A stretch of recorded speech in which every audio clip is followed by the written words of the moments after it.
Welcome, Dharma Warrior. In this space, we walk the path of truth with steady hearts, protect what is sacred, and choose peace without abandoning strength. Breathe in presence, breathe out resistance. Let's begin. Before we get into today's episode, I should probably warn you, this may be one of the lightest sounding episodes I've ever done about something I actually take very seriously. Because apparently today, we're going to talk about black magic, witchcraft, freezer spells, love spells, free will, God, spiritual accountability, and somehow an endangered Himalayan yak. Stay with me, because underneath the humor is a very sincere question. How far are we willing to go to control an outcome that was never ours to own in the first place?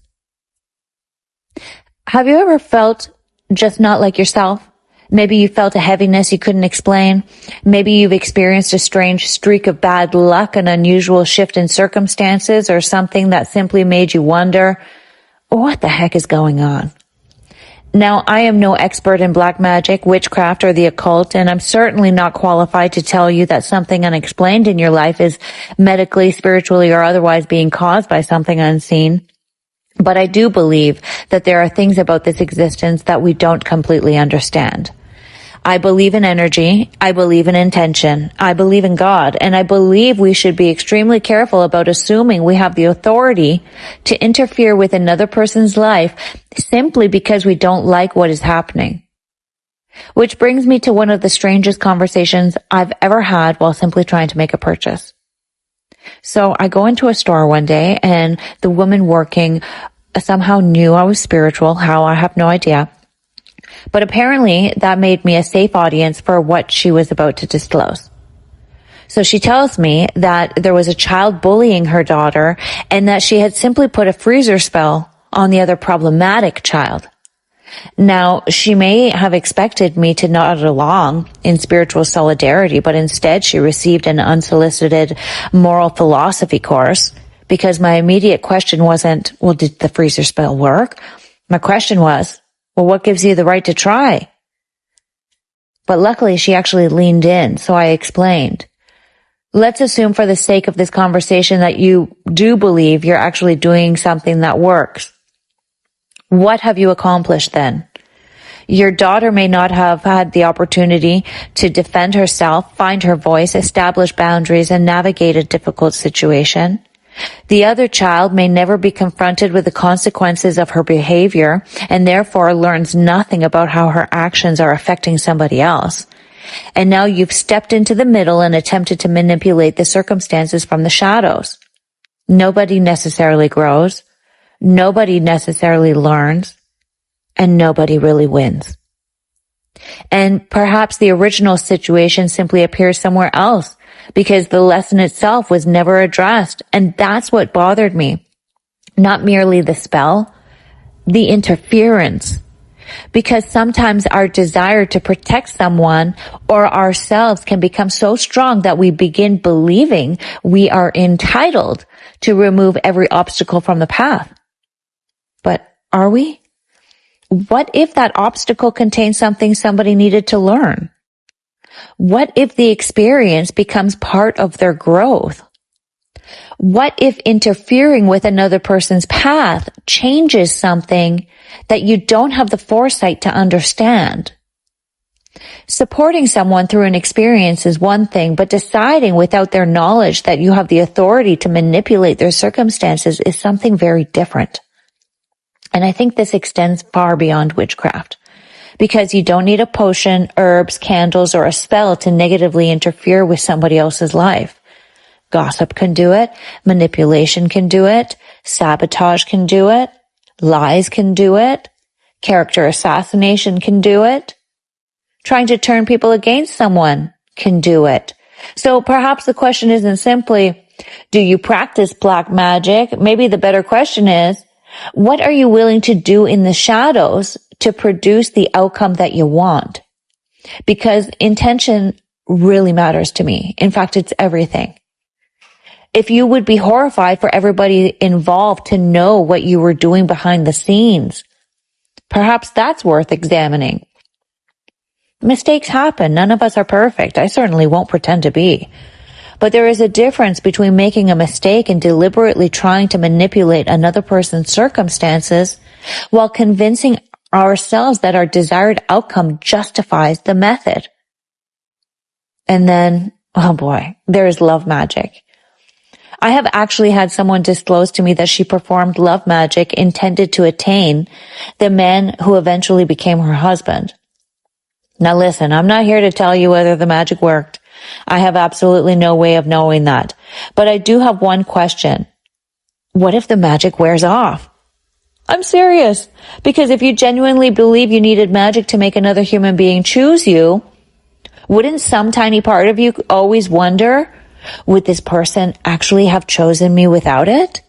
Does he love me because he freely loves me? Or did I somehow manufacture this? And then what? Does the spell require maintenance? What if there's some obscure ingredient, 3 hairs from a Himalayan yak or something? And then one unfortunate morning you turn on the news, we regret to announce that the Himalayan yak has officially gone extinct. Well, shit.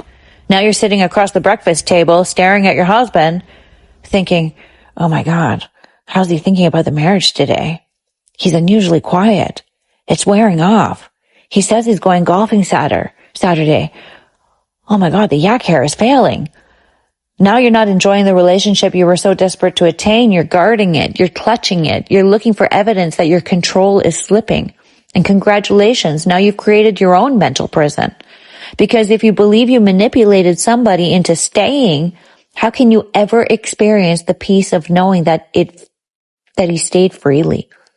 And underneath the ridiculous yak is something I actually believe very deeply. Being freely chosen is part of what makes love meaningful. I don't want somebody because I found some way, magical, emotional, psychological, or otherwise, to make them choose me. Choose me freely, or don't choose me at all. Because you don't belong to me. Another human being isn't something we attain. They aren't something that we own. We neither really is anything in this life. We arrive here with nothing. We leave here with nothing. We're on borrowed time after all. We get to experience beautiful things. We get to love people. We get to build homes. We get to create businesses. We get to accumulate possessions. We get to develop relationships. But eventually, we have to leave it all behind. So perhaps one of the greatest illusions we create for ourselves is the illusion of ownership. And from ownership comes clutching.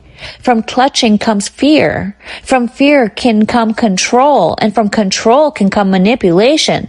Because now we're so terrified of losing the thing we believe belongs to us that we're willing to interfere with somebody else's freedom to keep it. And perhaps that's where we need to surrender. For me, surrender means God. I talk to God all day, every day. When I'm tired, I tell him. When I'm afraid, I tell him. When I don't understand something, I tell him. When something feels beyond my ability to comprehend or control, I pray. And yes, God is still a masculine figure for me because that's how I was brought up. If God is feminine energy to you, that's okay. If your understanding of the Creator looks different from mine, that's okay too. If your intention is genuinely for the good of all mankind, unity, compassion, and love, I'm not interested in fighting with you over labels. But within my own belief system, I also believe there is accountability. And this is where the ego involved in manipulating another person's path becomes fascinating to me. Because think about it.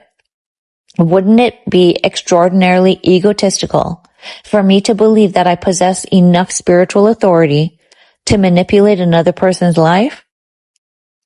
Yet, while simultaneously believing I possess enough spiritual authority to somehow avoid accountability for having done it?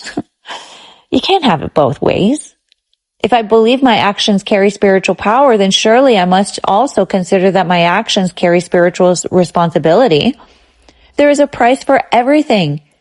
Maybe you call that karma. Maybe you call it consequence. Maybe you call it God. Maybe you simply call it cause and effect. But within my belief system, eventually I'm going to have to answer for what I did with my time here. And I don't particularly want to arrive at the pearly gates trying to explain why I thought I knew better than God about somebody else's life and how their life was supposed to look like. Imagine being at the gates and saying something like, okay, but hear me out. She was really irritating me. She hurt me. I don't think that's going to be considered a strong argument. So no, I don't have a magic trick for you. I don't dabble in things that I don't understand because I think it would be incredibly arrogant for me, a mere human being, to pretend I have authority over the unseen. I pray. I give thanks. I ask for protection. I ask for guidance. I light candles. I enjoy aromatherapy. I cleanse my space with Palo Santo and sage. And spiritually, I consider myself a priestess of God.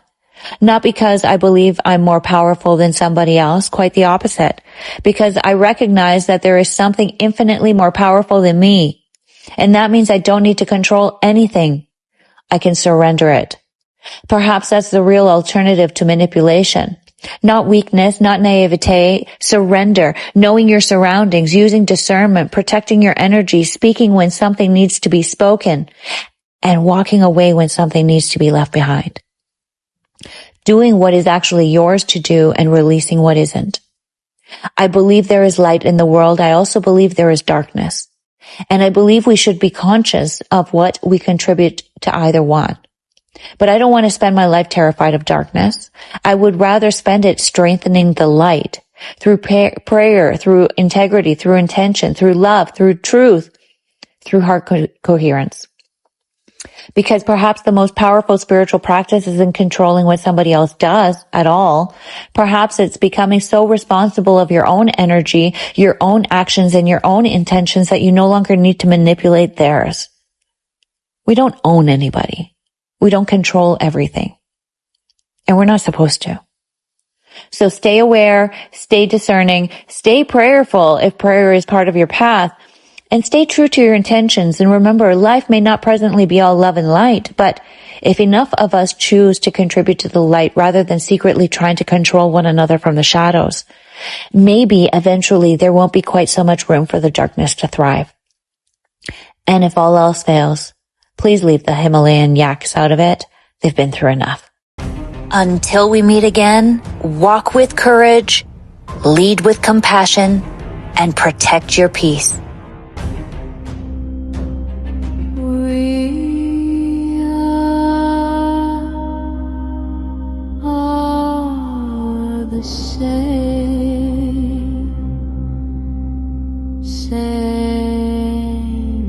but different.